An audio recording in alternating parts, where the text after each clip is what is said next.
¿Qué tal? ¿Cómo están? Bienvenidos. Un gusto saludarlos. Aquí estamos. Esto es Noticias 1A 7:30. Este 24 de agosto, día lunes. Mucha lluvia. Hay muchas advertencias de posibles deslizamientos, crecimiento de ríos en el departamento de Risaralda, emitidas desde el IDEAM por cuenta de esta ola de invierno que está viviendo gran parte del país. Gracias por estar con nosotros en nuestras plataformas informativas. Los informamos de lo que pasa en Risaralda y en el país. Manuel Ignacio Díaz, ¿cómo está? Muy buen día. Gracias saludarlo. Mucha lluvia, ¿no? El fin de semana. Mucha lluvia, Johan. Muy buen día y saludo para usted, para todas las personas que nos siguen a esta hora a través de nuestras redes sociales, a través de nuestra página www.noticias1a.com. Una vez más, acá comenzando esta jornada informativa. Por supuesto, comenzamos y vamos a saludar a todo nuestro equipo que nos acompaña el día de hoy. Jorge Camacho como productor, José Diego Pulido como nuestro director de cámaras, nuestros editores Breiner Mena y también Diego Soto, Vladimir Ospina también que nos acompaña como parte de este equipo periodístico y de reporteros que tenemos acá en Noticias 1A. Comenzamos el día de hoy, Johan, hablando nuevamente, como todas las semanas y como venimos desde hace varios meses, hablando de la actualización de los casos de COVID-19 en todo el departamento, porque este fin de semana el departamento de Risaralda presentó un crecimiento bastante notable frente a los casos de COVID-19. Casi 500 casos en solamente 2 días, sábado y domingo. El día de ayer, el último reporte del día de ayer que emitió la Secretaría de Salud Departamental dejó 209 casos positivos para COVID-19. Con esto ya el departamento de Risaralda, desde el punto de vista histórico, ya acumula casi 5.000 casos. Creo que nos estamos quedando cortos con las proyecciones. Sí, seguramente con los resultados que vamos a tener en las próximas horas, pues vamos a estar llegando a los 5.000 casos históricos en el departamento de Risaralda a hoy, es decir, con corte a la fecha.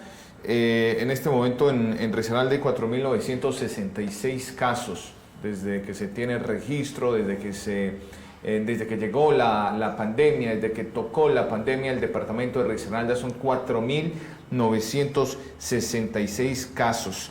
Ese es el número que hay que tener en cuenta, pero también, por supuesto, hay que tener en cuenta otros datos y otros registros que son alentadores en medio de la situación tan compleja, y son los recuperados. En total son 1.671 los recuperados en el departamento, y hay 3.207 casos activos. Sigue siendo muy alto el número de casos activos que tiene el departamento de Risaralda, 3.207. Por fortuna, la mayoría de esos casos están aislados en aislamiento preventivo domiciliario, es decir, no han tenido necesidad, afortunadamente, de ser internados en centros asistenciales. Luego hay un porcentaje un poco más bajo de hospitalización general y un pequeño porcentaje de 30 personas que están internadas en unidades de cuidados intensivos en la ciudad de Pereira, lo que le permite evidentemente al departamento de Risaralda, Manuel, tener todavía una buena capacidad de reacción hospitalaria, una capacidad hospitalaria robusta para atender lo que se viene en las próximas semanas, que será la aceleración en ese pico de contagio. Así es. Llamaba mucho la atención, justamente finalizando esta semana conversamos con el doctor William Martínez, quien es epidemiólogo de la Secretaría de Salud Departamental. Él me hablaba sobre las proyecciones que realizan las autoridades para lo que será esa parte más alta, el pico de la pandemia, lo que llamamos aquí en el departamento de Risaralda. El cálculo es que más o menos al 15 de septiembre estaríamos llegando a ese pico de pandemia, pero decía que nos estamos quedando, creo que un poco cortos con el tema de proyecciones. Ya al día de hoy casi 5.000 casos, es decir, nos quedan todavía una semana para comenzar, llegar al mes de septiembre, y fácilmente podríamos llegar a septiembre posiblemente con 6.000 casos positivos para COVID-19 en todo el departamento de Risaralda. Frente a esto, tenemos algún material por ahí preparado para ustedes. También nos habló el doctor Javier Darío Marulanda Gómez, quien es el secretario de Salud del departamento, y el doctor William Martínez, quien es el epidemiólogo también del departamento, hablando sobre estas proyecciones y tal vez los números que esperamos para este mes de septiembre. Según las proyecciones del Ministerio de Salud, Pereira sería el centro de la pandemia debido a que también es el municipio con la mayor concentración de habitantes. Este aumento en la velocidad de transmisión hace de que los riesgos para cada uno de nosotros se incrementen y se exprese ese riesgo en un mayor número de casos. Aunque al parecer existen estrategias para mitigar la cantidad de personas afectadas. Si seguimos tomando decisiones a tiempo, de movilidad, de bioseguridad, anticipándonos a las posibles causas y a los posibles contagios que podamos tener, estamos bien controlados. Las cifras más altas por contagio podrían llegar para final del mes de septiembre, cuando se espera que se duplique la cantidad de casos actuales. 4.000 acumulados desde el 15 de marzo, nosotros podemos pasar fácilmente a 10.000 a finales de septiembre. A la fecha, Risaralda tiene más de 4.300 casos positivos de manera histórica desde que inició la pandemia, aunque la cifra de contagios ha subido de manera vertiginosa en la última semana cuando se presentaron más de 1.000 nuevos pacientes. Hay que decir algo a propósito del doctor Javier Darío Marulanda que veíamos en la nota, del secretario de Salud del departamento de Risaralda y que además está cumpliendo funciones de gobernador encargado del departamento. Hace parte de un grupo de secretarios del gabinete departamental que está bajo una medida de cuarentena preventiva. ¿Por qué? Resulta que el fin de semana, Manuel, el viernes se conoció un caso de COVID-19 en la asamblea departamental. El diputado Daniel Silva, diputado del Polo Democrático, divulgó en sus redes sociales que era positivo para COVID-19. Eso fue el viernes. El día anterior, el jueves, se cerraron las sesiones extraordinarias de la Asamblea General. Ahí estuvo un grupo importante de delegados de la Gobernación de Risaralda, encabezados por Javier Darío Marulanda. Han decidido entonces que van a tomarse un tiempo de cuarentena preventiva mientras se realizan las pruebas y se conocen los resultados a todas las personas que estuvieron cerca a Daniel Silva y a otros diputados en el cierre de sesiones extraordinarias. Estaremos atentos a el resultado que se dé a conocer de esas pruebas que se van a practicar a este grupo de personas. Así es, recordemos también que no es la primera vez que entran en cuarentena en la asamblea departamental. Ya había pasado con el caso del gobernador. Sí, ya con el caso del gobernador Víctor Manuel Tamayo, hace aproximadamente un poco más de un mes. También se realizaron las pruebas a todos los integrantes de la asamblea departamental y estuvieron también en cuarentena. Esperemos que en esta ocasión también digamos que todo se resuelva de la mejor manera.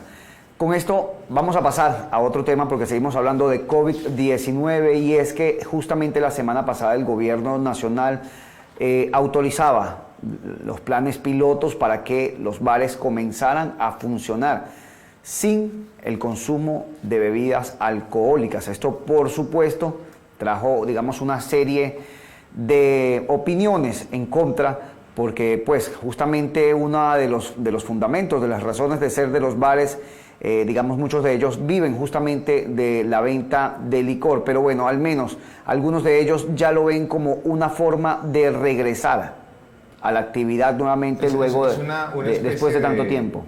Una reacción, para decirlo en términos coloquiales, algo es algo y peor es nada, ¿no? Sí. Más o menos es como la reacción de algunos administradores y propietarios de bares ante esa decisión, en esa resolución que permite la apertura de este tipo de establecimientos, pero sin consumo de licor. Desde organizaciones como Asobares en todo el país están pidiendo pues que se flexibilice un poco el tema, que se busque la forma de permitir el consumo de licor de manera gradual, controlado, por cierta cantidad en cada mesa. Bien, en fin, lo cierto es que ante ese panorama, ya el gremio de bares en la ciudad de Pereira se prepara para su reapertura y usted justamente, Manuel, pues estuvo hablando con varios de ellos, propietarios y administradores de algunos de los bares más reconocidos que tiene la ciudad de Pereira, y ellos agradecen el gesto del gobierno nacional, pero por supuesto no terminan de entender esa restricción. ¿Lo miramos? Sí, señor.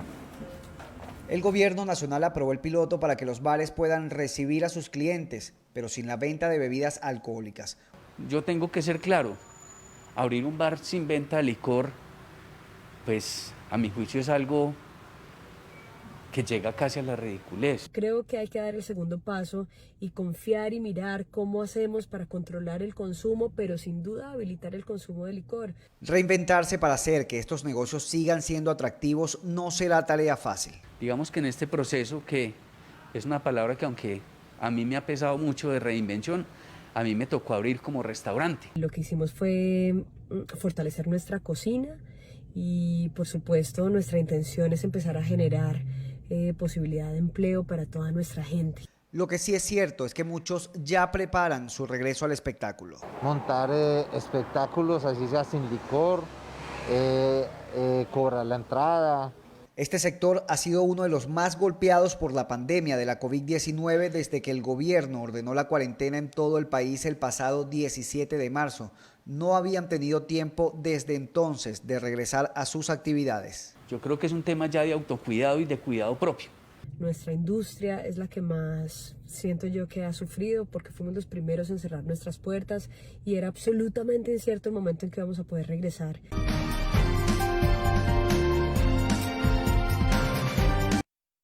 Bueno, lo ven ustedes, la sensación, Manuel, que queda es, ok, está bien, lo agradecemos, pero sentimos que todavía es muy incompleto el decreto.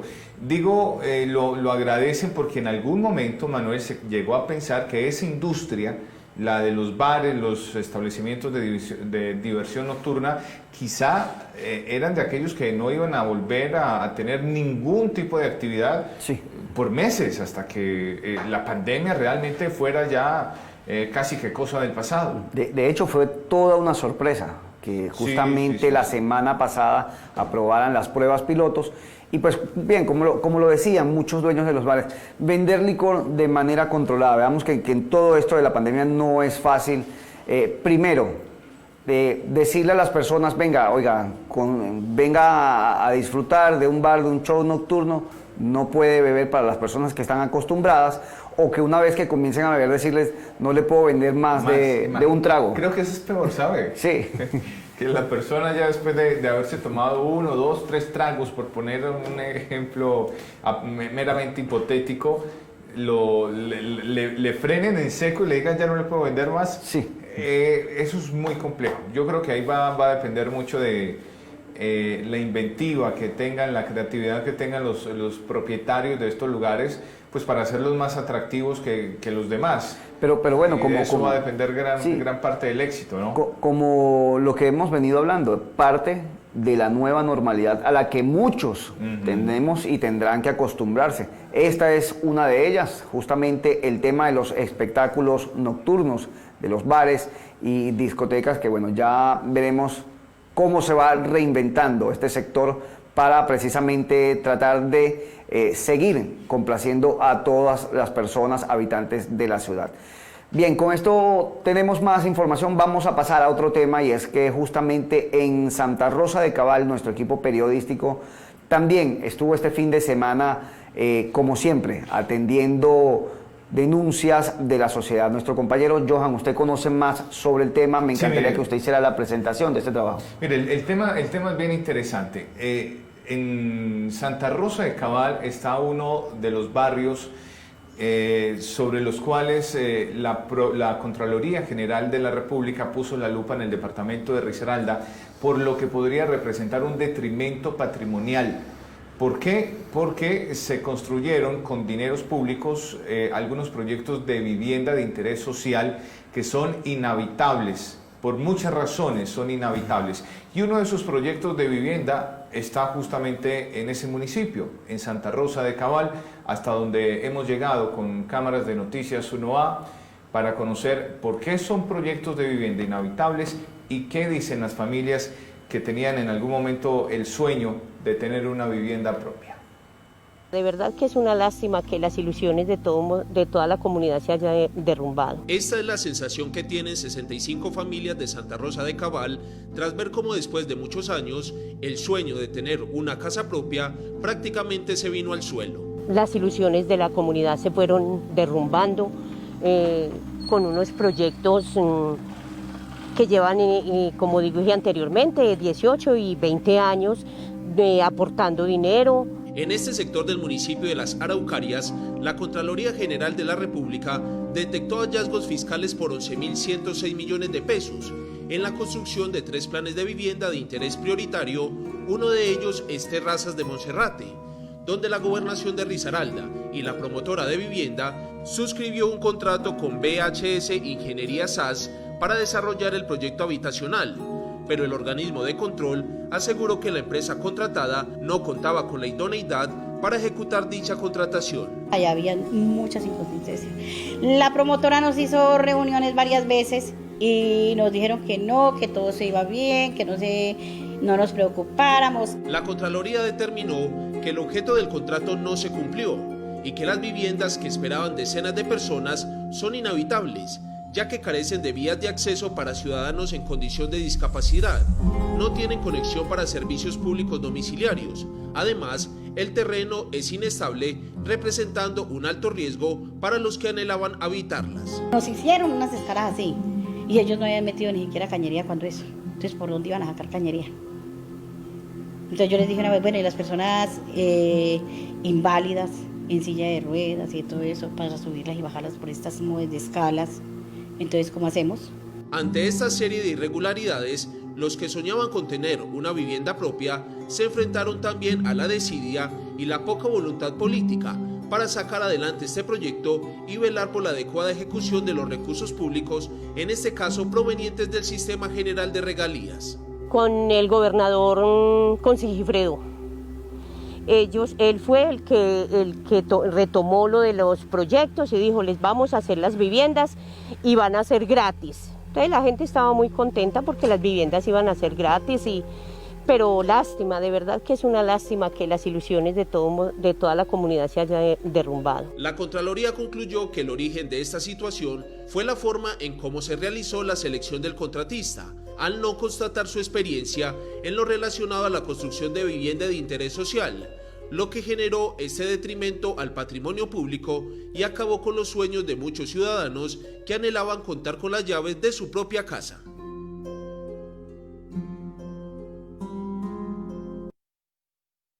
Esta es una tremenda historia la que lamentablemente tiene que protagonizar estas familias. La Contraloría, que vela por el buen uso, el buen destino de los dineros públicos, que hace ese control fiscal, sigue trabajando en la investigación para determinar responsabilidades, pero todo apunta, como lo decíamos allí en la nota que han preparado Vladimir Ospina y Diego Soto, con José Diego Pulido, además que fue quien obtuvo las imágenes. Todo apunta a lo que hubo allí fue una falta de estudios sobre la experiencia, qué tan idóneo era el contratista para hacer este tipo de obras. No había experiencia ni del contratista ni del interventor del contrato, es decir, todo un desastre, todo mal desde el comienzo. Resultado, una cantidad de plata que se perdió en la construcción de esas viviendas porque no pueden ser habitadas y el incumplimiento a más de 60 familias a las que se les había prometido vivienda de interés social. Situación muy similar ocurrió para efectos de Risaralda, en Belén de Umbría, con un proyecto de vivienda similar, y para efectos de la región, en el municipio de La Dorada, en Caldas, donde un colegio también quedó a medias, nunca pudo ser terminado, aunque en ese caso tal vez hay una lucecita de esperanza que se termine el proyecto. Bien, vamos a avanzar en Noticias 1A, 7:30. Hay una muy buena noticia, Manuel, muy buena noticia para esos conductores morosos que por cualquier tipo de comparendo pues le están debiendo plata a las entidades de tránsito, porque creo que hay una oportunidad de esas que no pueden dejar pasar un gangazo de esos que solo ocurren una vez, ¿no? Sí, señor. Y específicamente en el municipio de Pereira, ya lo estableció el Instituto de Movilidad. Esto también gracias a una, por decirlo así, una ordenanza del Estado, precisamente que viene desde la Presidencia de la República. Y por ahora, por el tema de pandemia, lo que se busca es que las personas se pongan al día con los diferentes municipios del país. ¿De qué se trata? Se trata de lo siguiente. En Pereira, solamente en Pereira, la cartera en cuanto al tema de multas supera los 50.000 millones de pesos. Pues bien, si usted es una persona que tiene una multa del Instituto de Movilidad en este momento, si tiene varios años sin pagar esta multa, ya no le estarían cobrando los intereses de mora. Pero además usted tendría que pagar solamente el 50% de esa multa. Pues este programa, el verdadero objetivo es recaudar un poco más o al menos el 10% de esa cartera de más de 50.000 millones de pesos que tienen varios conductores con el municipio de Pereira. Frente a esto, quien nos entrega la información y quien nos explica de manera detallada es el director del Instituto de Movilidad, el señor Sergio Alexander García Trejos. El Instituto de Movilidad, cumpliendo con una ley de la República, ha dispuesto de todo su personal, de los medios tecnológicos, para los beneficios tributarios de deudores por cualquier concepto de multas que deban con el Instituto de Movilidad. Con la nueva ley se le rebaja el 100% de intereses moratorios a los sancionados y el 50% de capital. Esto es algo que nunca se había visto en la historia. Los deudores del instituto solamente van a tener que pagar el 50% del capital y reitero, es algo que no se había visto en la historia reciente del país. La gente a partir del 1 de agosto pues estaban esperando que nosotros también adecuáramos los sistemas de información. Entonces se han acercado, de verdad que es reconfortable saber que la gente se quiere poner al día y recordarles que pues esto es una amnistía que da el gobierno nacional, que una vez se venza el 31 de diciembre y ya tenemos adelantado algunos procesos coactivos porque la idea es que la gente se evite ese molesto cobro jurídico que a todos nos incomoda y pues se ponga al día con estos beneficios que nunca se habían visto en la ciudad y mucho menos en el país. Sí, bueno, ahí está Manuel, ¿no? Sí, es el señor Sergio Trejos, es el director del Instituto de Movilidad, precisamente hablando sobre lo que veníamos explicando y que justamente es ese beneficio para los conductores. Si usted tiene una multa, aproveche esta oportunidad, como lo dice Johan, esas oportunidades que solamente se dan una vez en la vida. Una vez, esto es una especie de amnistía del Gobierno Nacional. Todo partió de un proyecto de ley que cursó su trámite en el Congreso de la República, llevó la firma del presidente Iván Duque y ahora es una ley que se tiene que cumplir de manera territorial en las instituciones de tránsito de cada ciudad. Hasta el 31 de diciembre. Hasta el 31 de diciembre y con algunas restricciones o algunas salvedades. Esto no aplica para comparendos por embriaguez, por ejemplo. Sí. Y tiene que ser comparendos que tengan una vigencia antigua y que no comprometa comparendos de este año. Es decir, son para aquellos morosos de verdad que llevan años acumulando intereses por la deuda y que no se han puesto al día. Bien, le estaba diciendo, cambiemos de tema y nos vamos a ir a Cuba, el barrio Cuba, donde está Vladimir Ospina. Denuncias de la ciudadanía que nos llegan permanentemente a nuestros canales de interacción con la comunidad y siempre tratamos de atenderlas para que nos convirtamos en ese puente entre ustedes y las entidades que están allí para solucionar los problemas que tiene la comunidad en sus barrios. ¿Dónde está Vladimir hoy? Vladimir está en el barrio Perla del Sur, esto es en Cuba. Hay una problemática que tiene aproximadamente un año. Esto, recordemos que justamente el año pasado, cuando se dio este tema de deslizamiento de tierra en en el sector de Portal de la Villa, hubo varias emergencias en la ciudad. Una de ellas fue en el barrio Cuba, donde había justamente la comunidad había denunciado un mal trabajo que se había realizado en una alcantarilla y esto poco a poco hizo que el terreno fuera cediendo y en algún momento puso en riesgo a varias viviendas de este sector. Pero bueno, ya mejor, nos vamos hasta este barrio Perla del Sur para hablar con Vladimir Ospina y con la comunidad que se encuentra ya con él en este momento. Muy buen día, Vladimir.